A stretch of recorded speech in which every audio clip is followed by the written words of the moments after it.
नमस्कार मित्रांनो, मराठी उद्योजक भाग तिसऱ्यामध्ये आपण बघतोय आज एका मराठी मुलाने चालू केलेला मनतृप्त करणारा असा मठ्ठा.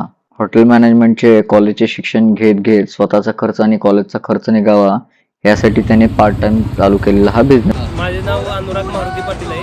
मी सांगलीच आहे. इथं पुण्यामध्ये आलो आहे. हॉटेल मॅनेजमेंट जो माझा कोर्स चालू आहे, डिग्री कोर्स मी करतो आहे.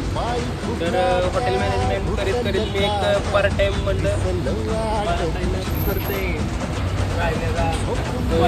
पार्ट टाईम काहीतरी आपलं आहे आपल्या फील्डमधलं काहीतरी करावं असं डोक्यात एक कल्पना आली. म्हणून मी एक छोटासा आपलं गावाकडं खूप मठ्ठा वगैरे चालतो. इकडे येऊन एक म्हणलं नॅचरल आता तसे आता माठामध्ये बर्फ न टाकता एक नॅचरल नैसर्गिक आपलं पारंपरिक पेय आपलं महाराष्ट्रात जे आहे ते लोकांपर्यंत मग त्याचे काही दुष्परिणाम होणार नाहीत अशा पद्धतीनं बनवून त्यांना आपलं एक सेवा देण्याचा प्रयत्न करत आहे.